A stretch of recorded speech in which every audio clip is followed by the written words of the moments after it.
దేశవ్యాప్తంగా వరుణ ప్రతాపం కొనసాగుతోంది. పలు రాష్ట్రాల్ని కుండపోత వానలు కుదిపేస్తున్నాయి. రాయగఢ్లో వరదలో 3000 సిలిండర్లు కొట్టుకుపోయాయి. మహారాష్ట్రలో 3 అంతస్తుల భవనం కూలింది. భారీ వర్షాల కారణంగా గుజరాత్లో 9 మంది చనిపోయారు. వరుణుడి ఉగ్రరూపంతో ఉత్తరాఖండ్ షేక్ అవుతోంది. దేశంలో వరుణుడు ఉగ్రరూపం దాల్చాడు. పలు రాష్ట్రాలను వరదలు ముంచెత్తాయి. ఆకస్మిక వరదలు, కొండచర్యలు విరిగిపడడం, భవనాలు కూలడంతో జనజీవనం అస్తవ్యస్తమైంది. రైళ్లు, విమాన సర్వీసులకు తీవ్ర అంతరాయం కలుగుతోంది. పరిస్థితులను చక్కదిద్దేందుకు రెస్క్యూ బృందాలు రంగంలోకి దిగాయి. వరద ప్రభావిత ప్రాంతాల నుంచి వేలాది మందిని సురక్షిత ప్రాంతాలకు తరలించాయి. ఢిల్లీలో వరుణుడు ప్రతాపం చూపిస్తున్నాడు. కుండపోత వర్షాలకు పలు ప్రాంతాలు జలదిగ్బంధంలో చిక్కుకున్నాయి.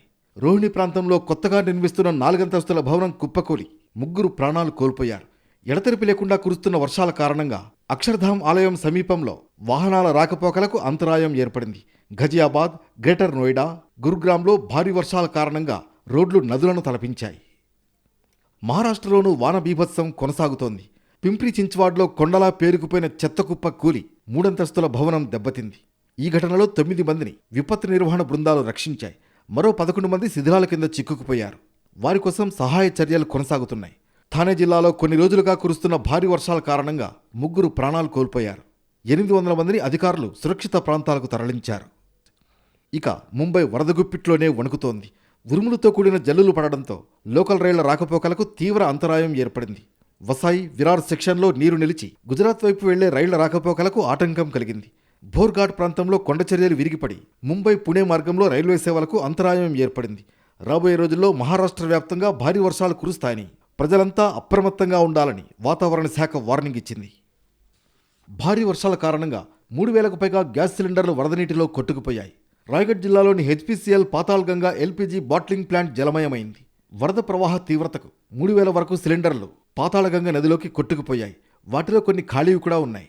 ఒడ్డుకు కొట్టుకొచ్చిన సిలిండర్లను ఎవరూ తీసుకెళ్లొద్దని అధికారులు కోరారు. నదిలోకి కొట్టుకొచ్చిన సిలిండర్లలో గ్యాస్ ఉందో లేదో, సురక్షితమైన స్థితిలో ఉన్నాయో లేదో చెప్పలేమని, ప్రమాదం జరిగే అవకాశాలున్నాయని హెచ్చరించారు. గుజరాత్లోని సూరత్లో వర్షాల విధ్వంసం కొనసాగుతోంది. కొన్ని రోజులుగా కురుస్తున్న వర్షాల కారణంగా 9 మంది మృతి చెందారు. లోతట్టు ప్రాంతాల్లో ఉన్న వేలాది మందిని సురక్షిత ప్రాంతాలకు తరలించారు. వరద ప్రభావిత ప్రాంతాల్లో చిక్కుకున్న ప్రజలకు ఆహారం, నిత్యావసర సరుకులు పంపిణీ చేశారు. ఎడతెరిపి లేకుండా కురుస్తున్న వర్షాలతో నగరంలోని పలు ప్రాంతాలు ఇంకా జలదిగ్బంధంలోనే ఉన్నాయి. జమ్మూ కాశ్మీర్లో భారీ వర్షాల కారణంగా దోడా జిల్లాలోని పలు ప్రాంతాల్లో ఆకస్మిక వరదలు పోటెత్తాయి. అధికారులు అత్యవసర సహాయక చర్యలు చేపట్టారు. అక్కడి పరిస్థితులపై కేంద్ర హోంమంత్రి అమిత్ షా ముఖ్యమంత్రి ఒమర్ అబ్దుల్లాతో ఆరా తీశారు. ఉత్తరాఖండ్లో భారీ వర్షాలు కురుస్తున్నాయి. ఎడతెరిపి లేకుండా కురుస్తున్న వానలతో పలుచోట్ల కొండచర్యలు విరిగిపడ్డాయి. తెహ్రీ గర్వాల్లోని కద్దుఖాల్ సమీపంలో కొండచర్యలు విరిగిపడి ఓ భవనం దెబ్బతింది. ఉత్తరకాశీ జిల్లాలోని నలుపాని సమీపంలో భారీ వర్షాల ధాటికి కొండచర్యలు విరిగిపడ్డాయి. కొండపై నుంచి భారీ బండరాళ్లు, మట్టికట్టలు ఒక్కసారిగా రోడ్డుపైకి దూసుకురావడంతో ప్రధాన రహదారి పూర్తిగా మూసుకుపోయింది. ఫలితంగా ఆ మార్గంలో వాహనాల రాకపోకలు నిలిచిపోయాయి. ఘటనాస్థలికి చేరుకున్న విపత్తు ప్రతిస్పందన దళాలు సహాయక చర్యలు ముమ్మరం చేశాయి. కుండపోత వర్షాల కారణంగా హరిద్వార్ జలదిగ్బంధంలో చిక్కుకుంది. ప్రతికూల వాతావరణం దృష్ట్యా డెహ్రాడూన్ వ్యాప్తంగా పాఠశాలలకు సెలవిచ్చారు.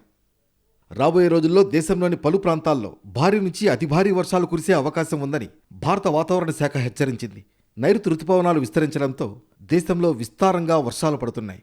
ఢిల్లీ, హర్యానా, చండీగఢ్, పశ్చిమ ఉత్తరప్రదేశ్ ప్రాంతాల్లో కూడా భారీ వర్షాలు కొనసాగే అవకాశం ఉందని వాతావరణ శాఖ హెచ్చరించింది. ప్రజలు అత్యవసరమైతే తప్ప ఇళ్ల నుంచి బయటకు రావద్దని, సురక్షిత ప్రాంతాల్లోనే ఉండాలని సూచించారు.